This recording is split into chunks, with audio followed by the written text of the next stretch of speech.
Le XVe et le XVIe siècle sont une période de transition entre le Moyen Âge et les temps modernes.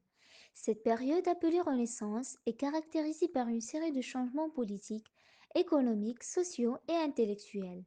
À cette époque apparaît également le mouvement humaniste, une philosophie qui place l'être humain et les valeurs humaines au centre de la pensée. Alors l'humanisme se caractérise par un retour au texte antique et par la modification des modèles de vie, d'écriture et de pensée, ainsi qu'il donne une grande importance à l'éducation, le pilier fondamental de chaque société. Cependant, l'éducation d'aujourd'hui n'est pas comme celle de la Renaissance. Alors, quelle ressemblance entre éducation d'aujourd'hui et celle de la Renaissance? Déconnecté de toute visée de civilisation ou d'humanisme, le progrès n'a plus d'autre justification que son propre mouvement. Selon cette citation de Luc Ferry, un progrès déconnecté de l'humanisme signifie un progrès sans véritable but, car il ne prend pas en compte les besoins, les valeurs et le bien-être des êtres humains. À la Renaissance, l'humanisme visait à atteindre une perfection morale et intellectuelle, plaçant l'homme au centre des préoccupations éducatives et culturelles, en valorisant les humanités comme les textes classiques d'Homère ou de Cicéron. Les humanistes cherchaient à développer la pensée critique et l'épanouissement intellectuel. Aujourd'hui, même si les disciplines enseignées sont plus diversifiées, les humanités conservent une place essentielle. Les systèmes éducatifs modernes perpétuent cet idéal en mettant l'accent sur les matières comme la philosophie ou la littérature, qui insistent à réfléchir sur les valeurs humaines et les enjeux contemporains. Ainsi, l'éducation continue d'être un vecteur de progrès, mais un progrès guidé par l'humanisme et les besoins de la société. Pour l'importance accordée à l'apprentissage des langues, à la Renaissance, l'apprentissage du grec et du latin était essentiel pour accéder aux œuvres classiques et aux savoirs anciens. Le latin était une langue vivante de l'administration, de la diplomatie et des sciences, servait également de langue véhiculaire pour la transmission du savoir. L'enseignement du latin reposait sur la maîtrise de la grammaire, de la rhétorique et de la poésie, souvent à travers des exercices pratiques comme la rédaction en latin. Le grec était étudié pour accéder directement aux grandes œuvres philosophiques de Platon et Aristote, ainsi aux textes bibliques. Ces deux langues permettaient un retour à l'héritage intellectuel et culturel de l'Antiquité, offrant un accès privilégié aux œuvres classiques et nourrissant une réflexion critique et savante. Pour aujourd'hui, l'apprentissage des langues étrangères modernes, anglais, chinois, français, espagnol, est essentiel dans un monde globalisé.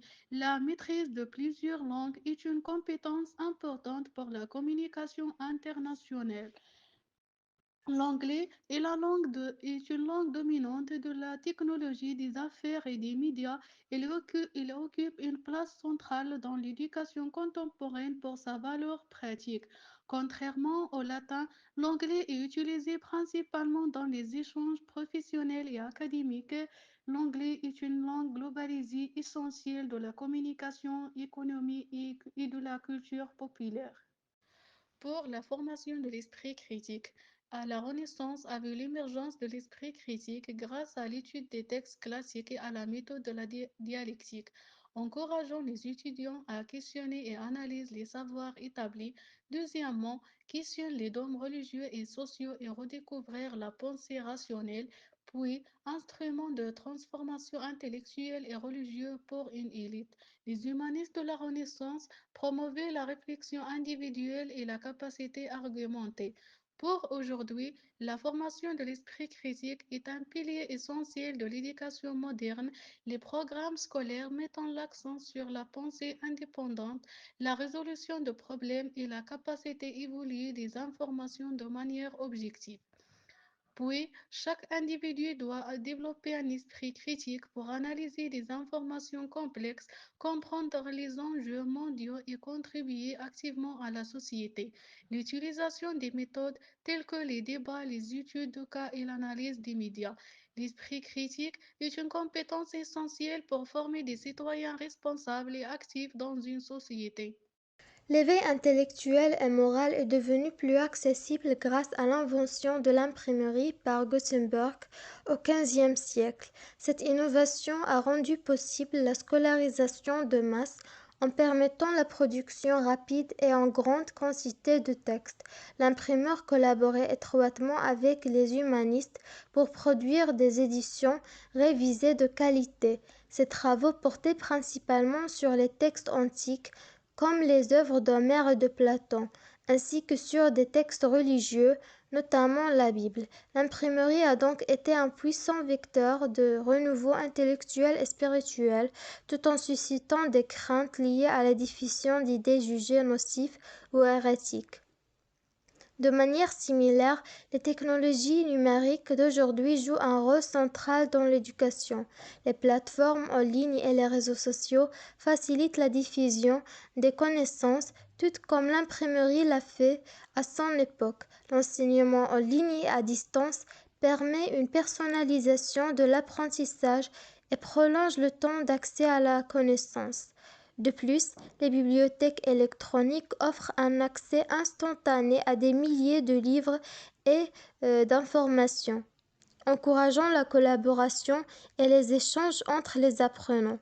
Cependant, ces technologies modernes soulèvent également des questions sur les dangers et des informations erronées ou nocives qu'elles peuvent véhiculer. L'éducation pour tous, une ambition initiée à la Renaissance et poursuivie dans les systèmes modernes. À la Renaissance, l'éducation pour tous initie lentement avec les premières tentatives de démocratisation du savoir. L'accès était réservé à une élite intellectuelle et religieuse. Un accès limité, ça veut dire que les filles étaient exclues, mais des bases pour l'avenir. La centralisation des savoirs classiques, ça veut dire l'éducation était fondée sur l'étude des langues anciennes et cela la rendait moins accessible pour les personnes qui ne maîtrisaient pas ces langues. Les écoles jésuites et paroissiales ont représenté des tentatives clés pour élargir l'accès à l'éducation aux populations défavorisées en Europe. Alors, passons maintenant à l'éducation pour tous aujourd'hui. L'éducation aujourd'hui est une éducation universelle, gratuite et obligatoire pour tous les enfants. C'est une éducation diversifiée, il y a une égalité des chances, c'est un droit universel soutenu par des politiques d'inclusion. En plus de ça, l'éducation aujourd'hui est fondée et basée essentiellement sur l'utilisation des technologies éducatives comme les ressources numériques open source qui rendent l'éducation accessible pour toute personne ayant accès à l'Internet. Alors, en résumé, à travers l'histoire, les grandes idées de l'éducation, comme transmettre des savoirs, cultiver l'esprit critique, favoriser les échanges culturels et garantir l'éducation pour tous, n'ont pas changé. Et alors, ce sont les moyens et les outils qui ont évolué, passant de l'imprimerie à la révolution numérique, et de l'élitisme de l'époque à l'objectif de rendre l'éducation accessible à tous. Mais l'objectif reste le même, c'est former des individus capables de comprendre le monde, d'en analyser les enjeux et d'y participer de manière éclairée et responsable.